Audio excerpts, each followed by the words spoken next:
Demi memastikan APBN bermanfaat untuk masyarakat dan tepat sasaran, salah satu fungsi kelembagaan yang dijalankan DPR adalah fungsi anggaran. Dalam mendukung keberhasilan program utama pemerintah, fungsi anggaran DPR menjadi sangat penting untuk memastikan masyarakat mendapatkan setiap haknya.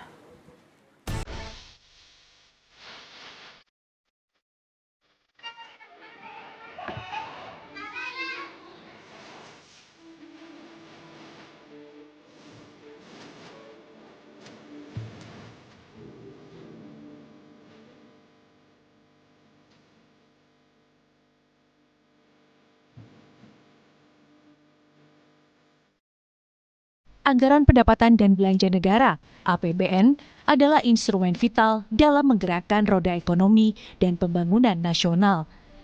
Melalui fungsi anggaran, DPR RI memegang peran kunci dalam membahas, memberikan persetujuan, dan mengawal alokasi setiap rupiah uang negara agar tepat sasaran.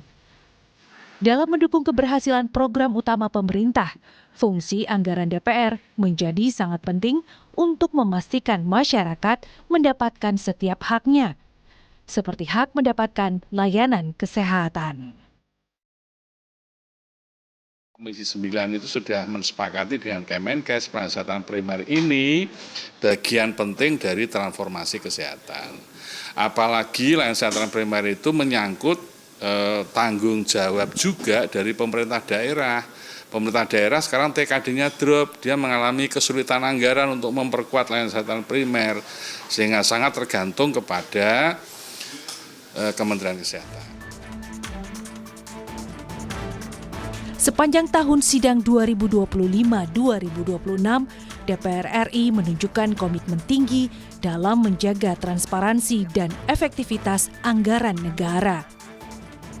Tercatat sebanyak 307 rapat fungsi anggaran telah digelar yang mencakup 164 rapat kerja bersama kementerian lembaga, serta 143 rapat dengar pendapat.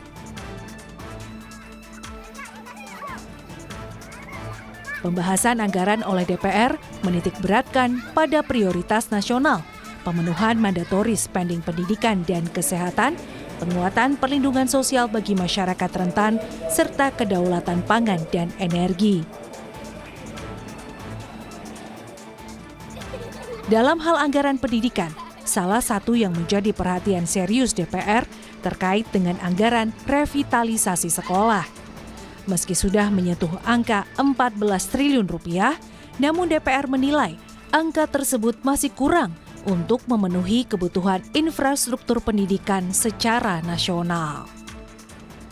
Kita berharap dengan kondisi yang memang hampir serupa di seluruh kabupaten kota, termasuk juga di dapil saya di Provinsi Banten, ini masih banyak sekolah yang membutuhkan revitalisasi. Oleh karena itu kami di Komisi 10 tentu akan mendorong lebih optimal lagi agar Kemendikdasmen ini bisa menganggarkan lebih banyak lagi.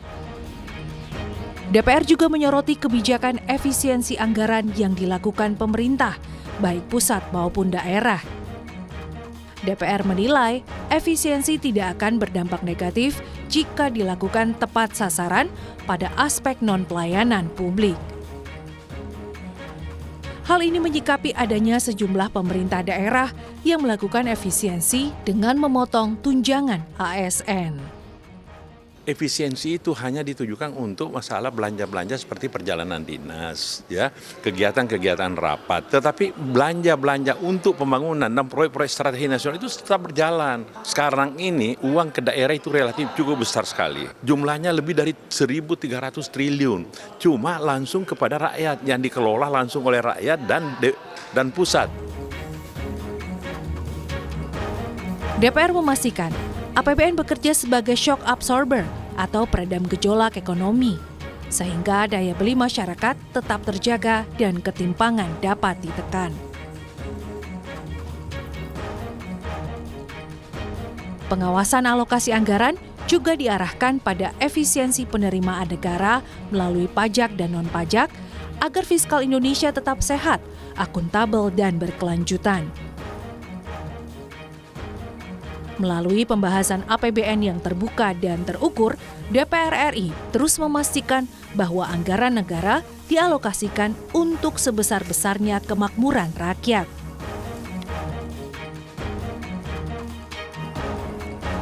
Dari pembangunan pelosok daerah hingga peningkatan kualitas hidup sumber daya manusia Indonesia.